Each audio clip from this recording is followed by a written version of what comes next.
আসসালামু আলাইকুম viewers. Nippon paint জাপানি টেকনোলজি আপনাদের জন্য নিয়ে এলো একটি খুব ভালো মানের প্রোডাক্ট। এটির অ্যাপ্লাই এবং মিক্সার প্রসেস আমরা আপনাদেরকে দেখাবো। প্রথমে আমরা পরিমাণ মতো লিকুইড ঢেলে নিলাম, তারপর সিমেন্টটাকে ভালোভাবে নেড়ে নিচ্ছি। নেড়ে পরিমাণ মতো আমরা সিমেন্ট দিয়ে নিব লিকুইডের সাথে। তারপর আমরা হাত দ্বারা ভালোভাবে নেড়ে নিব। আপনারা চাইলে এই মিক্সারটি আপনারা স্ক্র্যাপার দিয়েও করতে পারেন। আমরা ভালোভাবে মিক্সার করে নিয়ে আমরা এটিকে প্লাস্টার উপরে অ্যাপ্লাই শুরু করে দিব।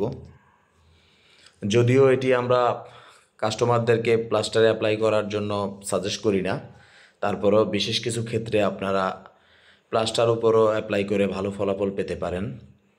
আমরা এখানে সল্ট ওয়াশ করে ড্যামের উপরে এক কোট ফ্লেক্সিবল টুকে আগেই করে রেখেছিলাম, এখন দ্বিতীয় কোট চলছে। আপনারা ভালো ফলাফল পেতে অবশ্যই ইটের উপর অ্যাপ্লাই করবেন। 100% রেজাল্ট পেতে ইটের উপর অ্যাপ্লাই করবেন। তারপর আপনারা ওয়াটার প্রুফিংয়ের জন্য চাইলে ছাদেও এটি অ্যাপ্লাই করতে পারেন, খুব ভালো রেজাল্ট পাবেন। এরকম ভালো ভালো ভিডিও পেতে অবশ্যই আমাদের চ্যানেলটি সাবস্ক্রাইব করুন এবং ফলো দিয়ে রাখুন। ধন্যবাদ।